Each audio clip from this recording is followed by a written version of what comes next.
Welcome. I'm Sebastian Mahfood, and you're listening to WCAT Radio, the on-air wing of En Route Books and Media, bringing you the dulcet sounds of Catholic wisdom. Hello, and welcome back to The Catholic Mama. I'm your host, Christine Mooney-Flynn, and thank you for joining me on this episode where I am going to be talking about how to talk to your kids about God. So, I hope everybody's doing well as you're listening to this. And before I get into this, I did want to say, because I keep forgetting and waiting until the end or not saying it at all, if you go to thecatholicmama.com/contact, there's a form there and you can write to me. And if you have any questions, any follow-up questions on any of these podcast episodes, or any feedback, anything you want to add, or any requests on topics to cover, or if you just want to say hi, you can do that there at thecatholicmama.com/contact. And I also have an email address that I don't check as regularly, but I've been sick, so I really haven't been checking much of anything. But I am now, because I'm better, getting better. Checking much of anything, but I am now, because I'm better, getting better. As I cough. But that's Christine at thecatholicmama.com. So I say this because a couple of weeks ago, I guess a week or two ago, I had put like a Q&A thing on my Instagram stories, and I had asked, what would anybody like to hear about? And one of the topics that came in, and there were a lot of good ones, which I will be going through over the next several weeks, because a lot of ideas did come in, and they were all really good. So thank you for all the feedback for anybody who sent in a little note on that Instagram stories. But the one that I'm going to do today is how to talk to your kids about God.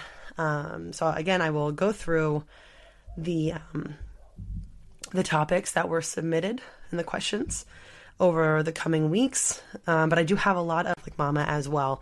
Some lighter, more prayerful topics, and then some heavier, deeper topics about topics that are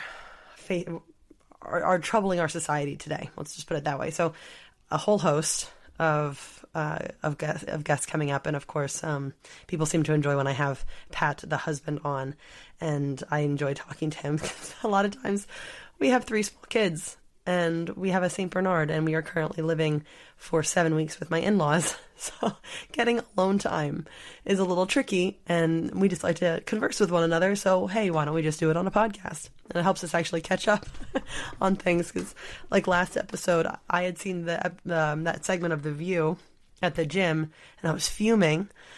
And I went back to tell Pat about it, and I made him watch the segment. And it was great, because with that, us kind of downloading our thoughts, both of us, and learning what the other thought, and it's nice to hear that different perspective. So basically, I'm using the podcast as date night. I think we should probably get out more. Okay, so how to talk to your kids about God.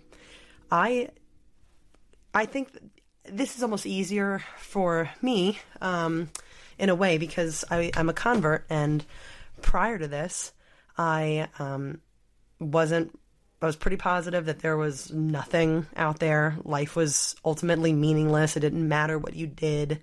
Everybody that you loved and yourself were all going to be dead in several decades, and the world would go on until the doomsday clock hit midnight, and then goodbye to everybody. So, and then that would just be it for eternity. It's a very, very loving and hopeful way to live. So, when I converted, and, there was a brief period of some real anger about converting because I didn't want to do it. My husband was a little further along the pike than I was. And I was angry at him because he was down in the muck and mire of atheism with me. And how dare he pull himself out and be happy in some way. So so there was several weeks to a month or more, maybe it was more than that, of just, this deep-seated anger that was coming up, boiling up to the surface. And then when I converted, though, and realized, wow, I do believe in Christ, and wow, I am a Catholic. That's the truest form of Christianity that there is. It just seemed that I needed to fill our lives with godly influences. And, I needed to learn stuff for myself. And I'm still learning stuff for myself. And I'm still learning, of course, because I'm only, a year and a half into being Catholic, not even. Technically Catholic, only a year and a month in. So I have a lot to learn. But I also wanted our home to feel Catholic. This is hilarious. Okay. A dog just came out of a closet in the room that I'm in. I'm going to pause for a second so I can let him out because he seems to be unhappy that he's stuck in here with me. Okay, I'm back. I got to say, I kept my cool there for a second. I thought there was a giant rat coming out of the closet, but it turns out it's my father-in-law's dog. You know what I was saying? Oh, about keeping the house Catholic, making it look Catholic. And so I started bringing in things to the house that were just naturally conversation starters. Suddenly, and this is the help of, I'm sure you have lots of pictures in your house. Is there a picture of Jesus? And I was like, ooh, there will be. So I started filling the house with, pictures of Divine Mercy, which what I really like to do is I have an alarm set on my phone for 3:00 every day, right at the time of Jesus's death on the cross. And if I am near the Divine Mercy picture, which, it is packed away at the moment, I'd stop at 3:00 and say, Jesus, I trust in you. So my kids would see me doing that. And then I put a shrine in the house. I have a very beautiful crucifix and this really, really elegant looking Mary, decorative plate that has Mary on it that belonged to my my husband's grandmother, and a couple votives and prayer cards and just other things that are around there. While having a crucifix in the house is a conversation. Just other things that are around there while having a crucifix in the house is a conversation starter. And then I started collecting crosses and putting those up on the wall. And then suddenly there's a lot of Catholic books in the house.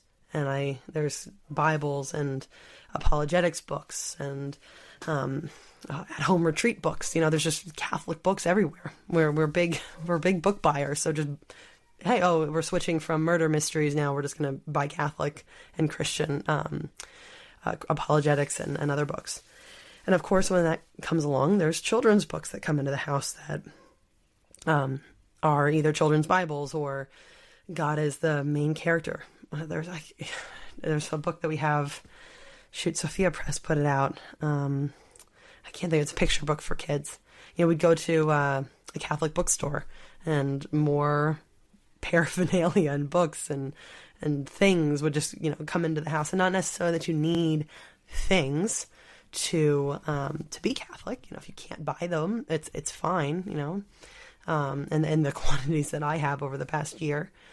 But these things are conversation starters and reminders. So they're reminders to you as you're going through your day that maybe you have a miraculous medal in your wallet that you see when you pull out your debit card to pay for a cup of coffee, or you have your rosary in your pocket, or you come home and you sit down and you're looking at your shrine with Jesus on the cross.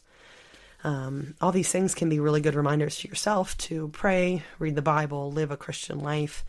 But then they're also, whether for your kids or for anybody coming into your home, it's a silent evangelization in a way. And these are things that they can just see. And even if they have the conversation at that moment that they first see the cross wall or the crucifix or all the books, when they do have questions and are ready to have their questions answered. But when I was thinking about this podcast episode, I was reminded of my husband's grandfather, who passed away a couple of years ago, and he truly was a very, very special man. He's probably my favorite family member on either side, my side of the family or my husband's.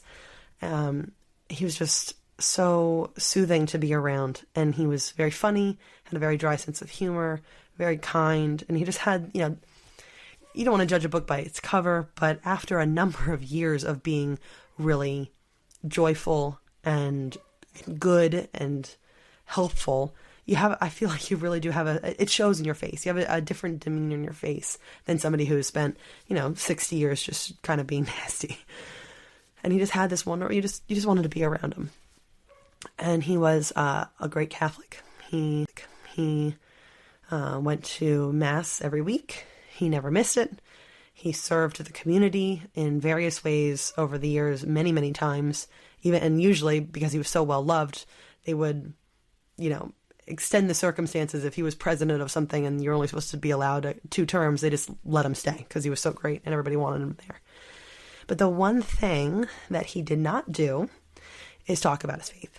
He showed it, which is a wonderful thing. You want to live the faith.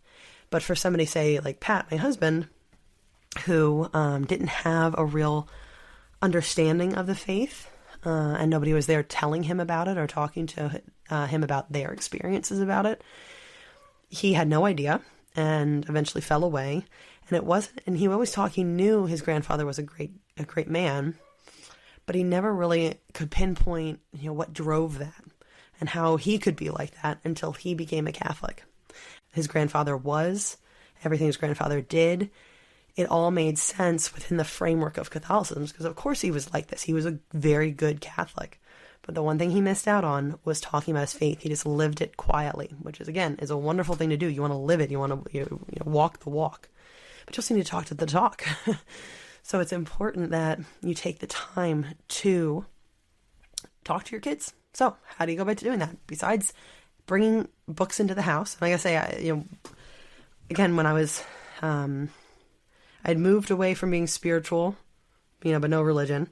And I was now in the muck and mire of atheism. And a friend of ours gave us this really nice book about God and creating humans. And it was a children's book. So it was geared, telling the kids that they're very special and they have intrinsic value. And I've not had the heart to admit this to my friend, but I threw the book away after I read it once and I was like, this is too much. No, thank you. And I put the book in the trash because I was like, oh, what am I going to do with this? I can't even make sense of this myself. It feels a little hokey. I'm sure now looking back on it, I would probably really like it and I would love to read it to my kids.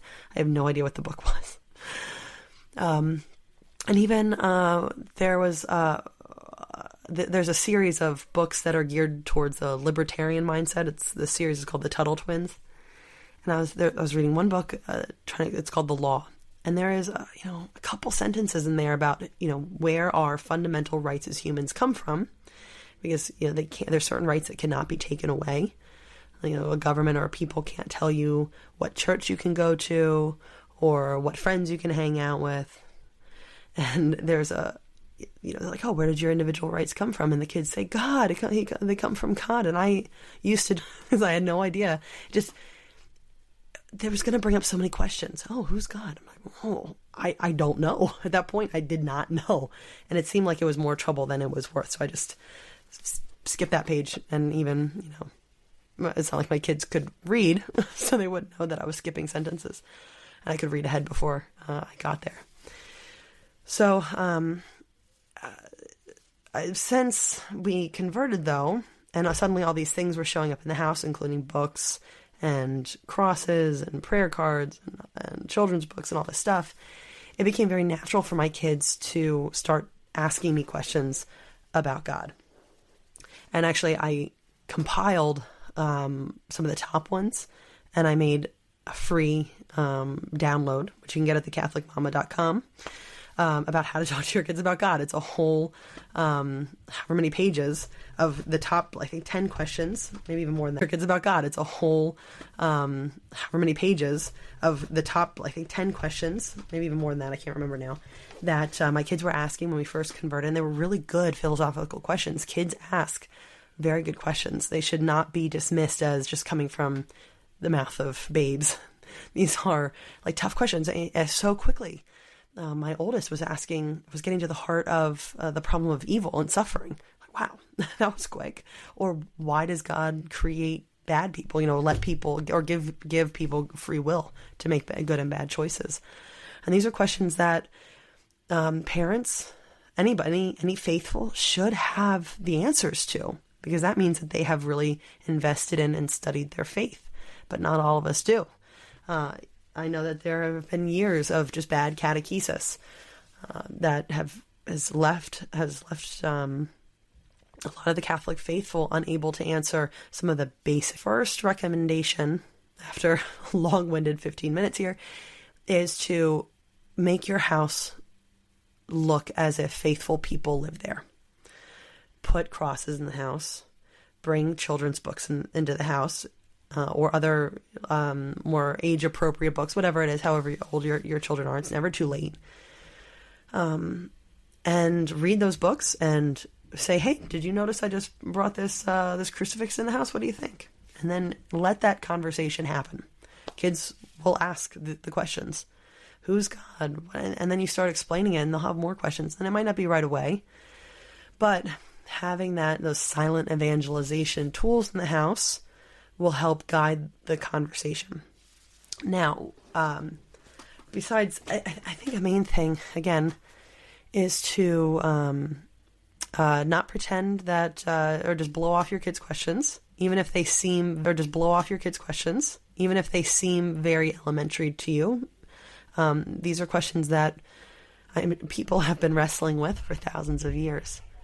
So it would behoove you to answer those questions, because they're just that is just part of the faith journey for anybody. And you may have skipped over some of the basic questions, maybe you didn't, and who knows, your kids might skip over some of those basic questions. But if they don't, and they probably won't, it's good to know that it's just basic fundamental stuff. If you don't know the answers to the questions, that's fine too. Say, wow, your kid asks you a question, why does God allow suffering? I'm like, oof, that is a tough one, and I don't know the answer right now. Let's look at that together when we get home, or whatever, or let's look at that now. But just make sure that you actually do it.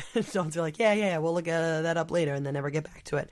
Make a point, because that one shows that you are invested in curiosity, and that'll show them and yourself that you can do this and you're invested, and they'll be more likely to ask you questions again. But also it'll help you learn for yourself. And so you can use some of those questions. Those big questions will be in my free download. And what I did with that is I took the wording from what my kids said, and I gave an adult or grown up answer, say, and then also a more age appropriate, shorter answer for children, and also gave some other resources for anybody who is interested in finding out more. You can also crack open the Catholic Catechism, which is a handy-dandy guidebook for life and for your faith.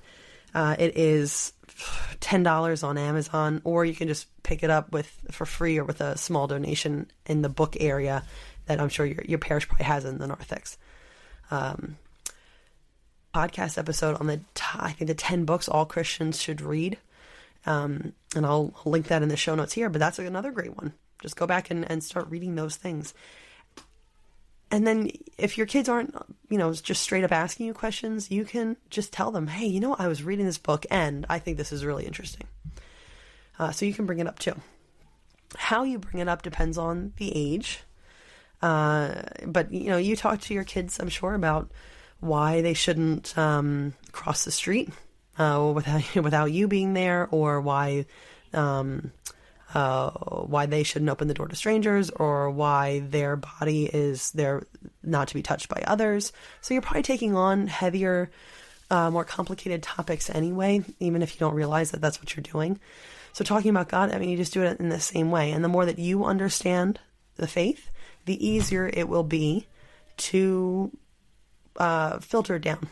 Not to say, because that's certainly not the case. Children are very intelligent, and they can sniff out inauthenticity and being talked down to. But it's almost like a good test for you too, when you have to get the message right for the audience. It's like basic marketing, the right message at the right time for the right person. So you get the message right for your audience, your young audience. It shows that you have now fully understood this point of faith. So you may have to do homework. And in that case, again, read the Catholic Catechism. You can read Mere Christianity by C.S. Lewis. You can just read the Bible. There's also so many other books, like I said in that other podcast, but then just online resources. Catholic Answers is great. EWTN has a lot. Even just my kids and I, sometimes when they want to watch TV, and has a lot.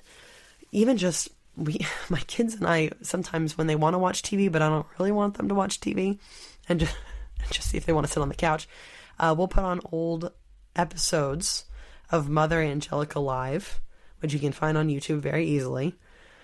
And the kids seem to get a hoot out of her demeanor anyway, and she was wonderful. And even if they don't understand everything that's going on, at least it brings a Catholic presence into the house, and it does stir up some questions. What does she mean by that? What does that mean?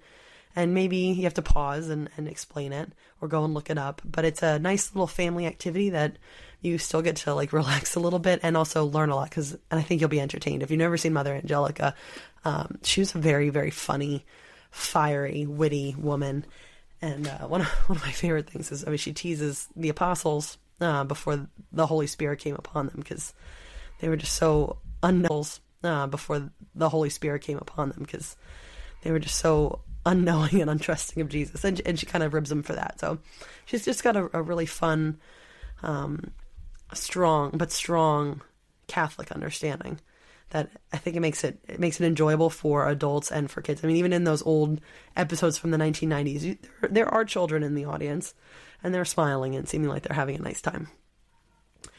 So I guess let's bring it back. We said to make your house look Catholic, bring Catholic things into the house, including books. Don't skip over those God pages like I did, which you can easily, there's so many good Christian books. Even something like, it's about these wooden people. I can't think of it right now. Let me see. It's Eli. There's a wood carver named Eli. This is going to drive me nuts. Let me see if I can find this real quick. Carver book. You Are Special. That's it. By Max Lucado. The Wemex. That's right. All right. So You Are Special is by Max Lucado. It doesn't specifically say anything about God, but it's clear what it is, and it's a good conversation point, because then you can ask your kids, what do you think about this? Do you think it's right for all the Wemex to give each other gray dots, or if they think they're bad, or gold stars if they think they're good, and why doesn't it stick to the one wooden person? Anyway, that makes more sense if you actually read the book, but it's a really nice book. I also tend to tear up when I read books like that, so I have to pretend like I'm clearing my throat, because I don't know if the kids need to grow up hearing me cry over every little thing, since I'm such an emotional mess now that I become a mother. I don't know if any other moms have this. I used to not cry at all, and ever since I became a mom, oh man, I cry at commercials, songs, just seeing my kids play together nicely, and I start to tear up. It's really pathetic. I don't know if I just let myself sob uncontrollably, maybe it would finally just go away. But usually these things happen at a time where it would be really inappropriate for me to cry. So I just sniffle and pretend I'm clearing my throat. So bring those books into the house, read them to your kids, point them out, bring them to Mass and explain it to them. Explain Mass to them. That's another big deal. Just go to Mass. Explain what's happening. Oh, this is the transubstantiation.